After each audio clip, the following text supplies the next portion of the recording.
Արևելյան քաղաքները, իսկ Երևանը ավելի շատ ասիական քաղաք է, կարելի է ասել բոլորը կառուցվել են երկու հարթության վրա։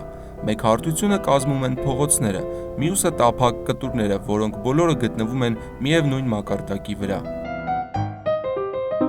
19-րդ դարի Երևանը նկարագրող գերմանացի ազգագրագետ ճանապարհորդ Ավգուստ Հաքսթաուզենի այս տողերը բնականաբար չեն կարող բնութագրել 21-րդ դարի Երևանի գրեթե ոչ մի հատված, հատկապես վերջին 1.5 տասնամյակում ամբողջովին կերպարանափոխված կենտրոնական մասը։ Մեր օրերում տարբեր դիտակետերից նայելով քաղաքին դժվար է չնկատել, որ բացվող տեսանը մասնատված է բազմաթիվ հարթություններով։ Երևանի կենտրոնական հին մասի անհամաչափ կառուցապատումը ավելի տեսանելի է դառնում, երբ շրջում ես բարձրահարկ շենքերով շրջապատված բակերում։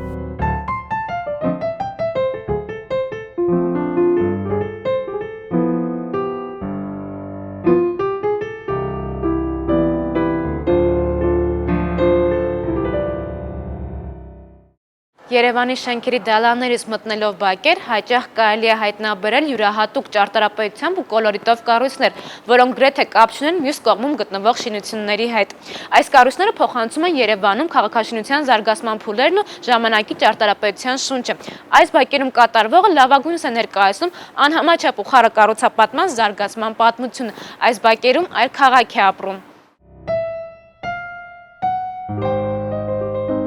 Մոսկովյան, Սպենդիարյան, Զորյան փողոցներում ներփակված այս բակում խաչվում են Երևանի պատմության մի քանի շերտեր։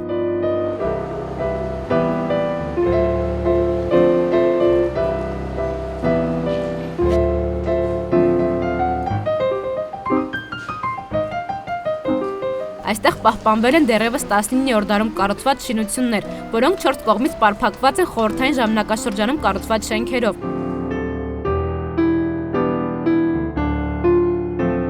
Մի շարք հին տների տեղերում էլ ավտոտնակներ են կանգնած։ Այս բակում կարելի է զգալ իրական հին Երևանը՝ աղյուսաշեն պատեր, ցածր առաստաղներ, պահպանված տնամերձ այգիներ։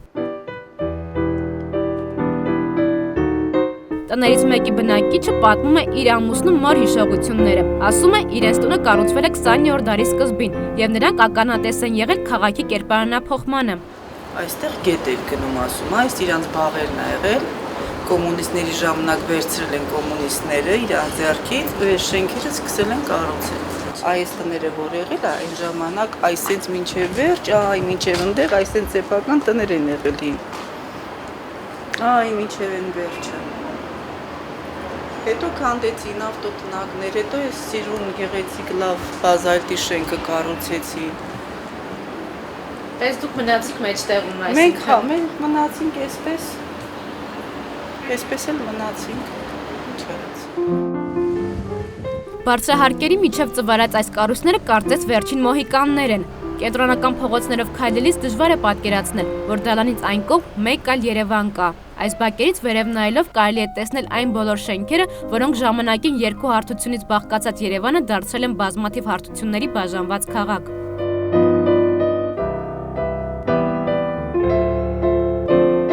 Հետաքրքիրը, որ այստեղ կողք կողքի գտնվող շինությունների հասցեները ցատկում են մի փողոցից մյուսը։ Այս մեկը Զորյան 4 է, իսկ սա Թումանյան 64։ Շենքերով շրջափակված այս տարածքում մի փոքրիկ առանձին քաղաք է ձևավորվել։ 12 սեփական տուն, այգիներ, ավտոտնակ, խաղահրապարակ, ավտոլվացման կետ։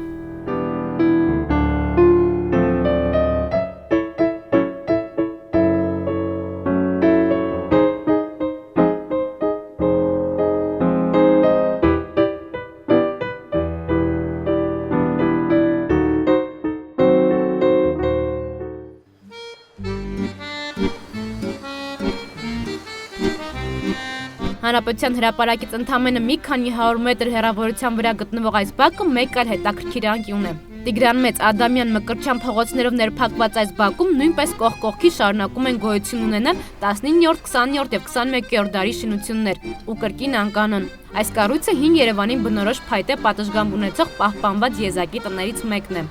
Բնակիչներն ասում են, որ փայտից ու աղյուսից այս շինությունը կառուցվել է դեռ 18-րդ դարում։ Այսօր այն անուշադրության է մատնված։ Շատ վաղուց շենք է, շատ վաղուց է։ Հողից ծարկած քարփինջները շարած։ Ոչ մի չկա։ Այնտեղ դերսի մասը էս քարենդրեն էլ ճակել է։ Կողքը ասենց վերևից ճակայի չէ ներքև։ Դա էս ձմեռամպամն քանդվի այդ անկյունը։ Հիմա ամեն տարի մենք սպասել ենք, որ քանդեն, բայց չեք քանդել։ Այդպես մնացել ենք։ Հարմարություն չունենք, ջուրը ստեղ բակում է, մենք գալիս ենք ջուրը ստեղից տանում ենք, երբեմն սառումա ձմեռը ջուր չենք ունենում, կանալիզացիա չունենք տներում, շատ վատ վիճակի ապրում ենք էլի։ Բարձրահարկերով շրջափակված այս բակում մոտ 20 բնակեցված տուն կա։ Բոլորն էլ հին Երևանի վերջին վկաներից են, բոլորն էլ անտեսված։ Իսկ վերջին տարիներին դրանց հարևանությամբ հայտնվել է Երևան City սուպերմարկետը, որը գրավել է բակի մի մասը։ Այստեղ եկավ բանը այդ նոր խանութ պատրաստեց, Ալեքսանյան պատրաստեց մեզ 10 ձեռքով խորհուրդ տվեց, ասեց համբերեք, մենք ասում եմ պիտի շենք սարքենք, այստեղից միջև են բանկը 6 պազեստանոց։ Արեք տեսեք, որ ոչ մի բանը չսարքեց, 4 տարի է։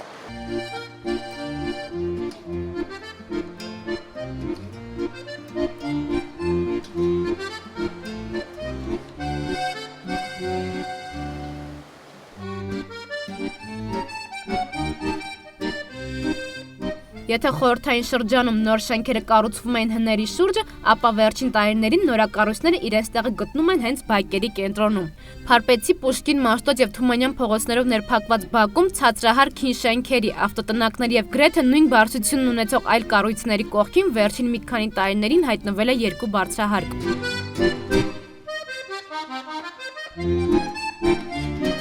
Խառակառուցապատումն ու շինարարական նորմերի խախտումները այս բակում առավել տեսանելի են։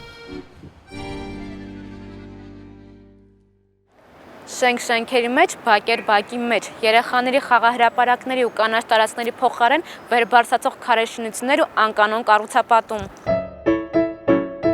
Տասնամյակներ շարունակ կառուցվել, վերանորոգվել ու բարեկարգվել են միայն ճակատային փողոցներն ու շենքերը, մինչդեռ թվացյալ նոր Երևանի ներսում շարունակում են կողք կողքի ապրել տարբեր ժամանակների քարե վկաները։